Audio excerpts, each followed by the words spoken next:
That Mildred? Thank you for your powerful story. Thank you so very much.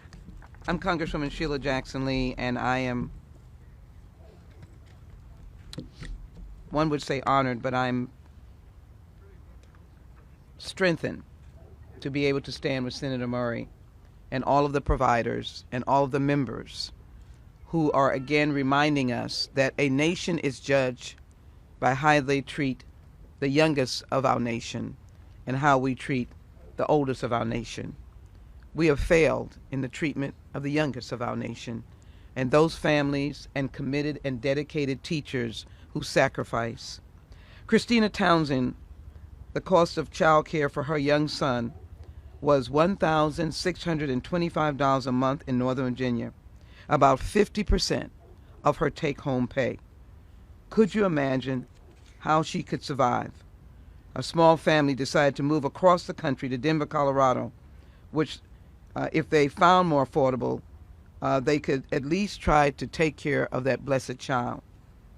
We've found that lost wages has cost $122 billion in families having to stop work, dads and moms, to be able to provide care for their children.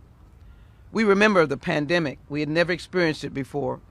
More women came out of the workforce in the history of the United States of America.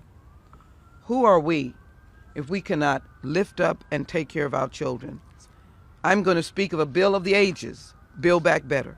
When we wrote the law to develop a CARES economy that was going to provide for you, Mildred, pay compensation worthy of the work that you do and the work that you do to take care of these tender and wonderful babies, toddlers at the beginning of their life.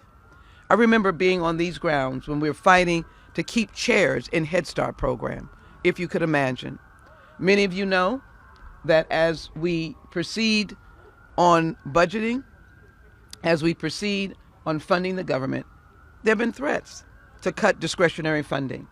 As we stand here today with Moms Rising and so many different groups, I want us to make a commitment to ourselves, to the nation, to these moms and dads, and most of all to our most prized possession, our children, that we will not step back on a fight to ensure not only do we support funding to keep the doors open of Head Starts, to keep the doors open for providers like Mildred to be able to pay teachers, but we are also going to say, you're not going to cut our children's needs on our watch. It won't be on our watch. So I'm standing here with George Floyd's family. We have many issues to address, but I wanted to come here today to be able to join my providers, my families, the beautiful words of moms and fighters for our children. Remember, as I started, it is how a nation treats the youngest of their country and how they treat those in their senior years. We've got to step up and we've got to stand up and speak up about our babies. I'm going to do so, and I look forward to a victory as the president leans in to one of the most important responsibilities we have, is loving, protecting, and growing our children, supporting our families. That is what America is all about.